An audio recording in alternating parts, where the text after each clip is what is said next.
जैसा कि ललन सिंह ने कहा कि तेजस्वी यादव जी तिथि बता रहे थे, हम जन भावना के आलोक में तिथि बता रहे थे।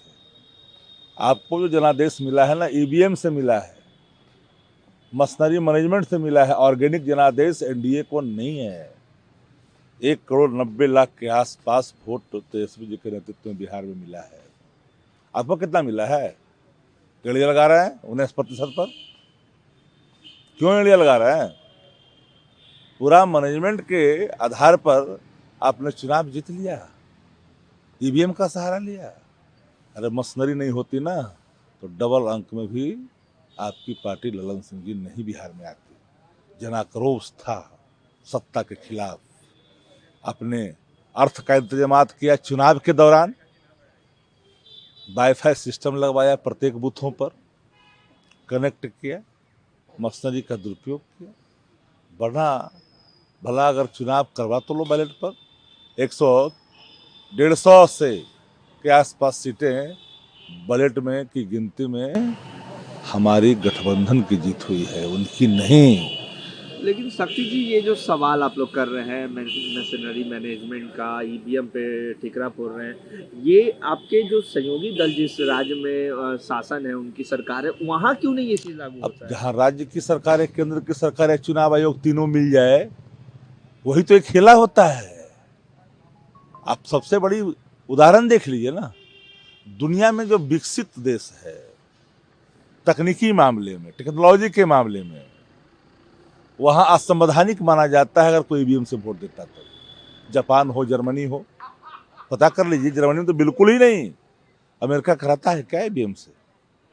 कितनी टेक्नोलॉजी के मामले में गांव और गवाई के लोग भी देश के अंदर में है, जरा बता तो दे।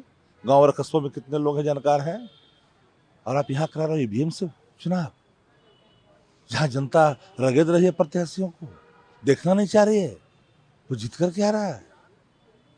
ये लोकतंत्र कहाँ रह गया? लोकतंत्र को तो डिमोलिश करने की पूरी तैयारी मशीनरियों के माध्यम से किया है।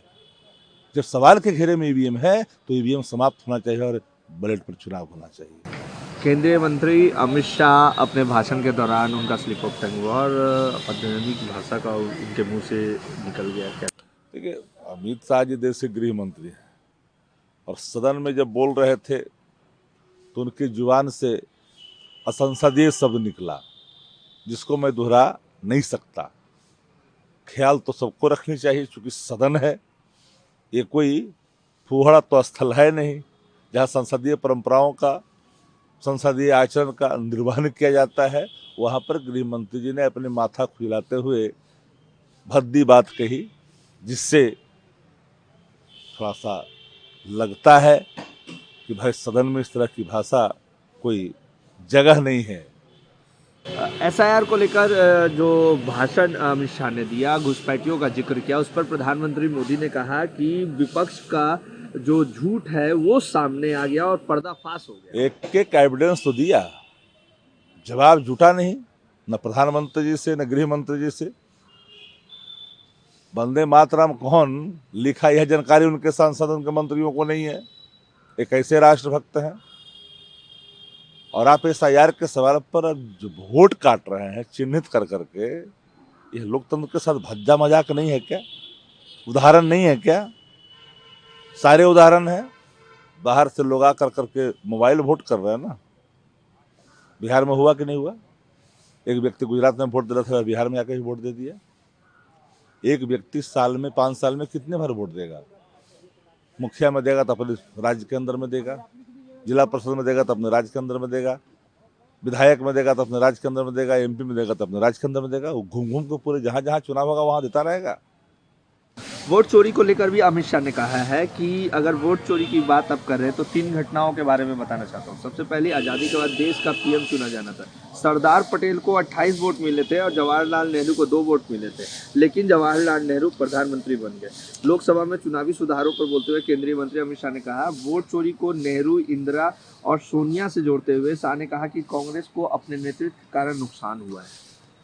तो भारतीय जनता पार्टी वोट चोरी के इल्जाम से अब पीछा अब नहीं छुड़ा सकता देश के अंदर में। वोट चोर है भारतीय जनता पार्टी, और वोट की चोरी कर रहा है, दिन दहाड़े डकैती कर रहा है वोट का। और आरोप लगा रहे नेहरू जी का नाम जितना तो ले रहे हो, जितने दिन सत्ता में नहीं रहे उससे ज्यादा तो नेहरू जी जेल में रहे हैं। उन्होंने ये भी कहा है कि जो अवैध अप्रवासी हैं उसको बचाने के लिए ये लोग एसआईआर का विरोध कर रहे हैं। नहीं, अरे भाई तो कितना निकला बिहार में, कितना घुसपैठे निकला। ये नकारे लोग हैं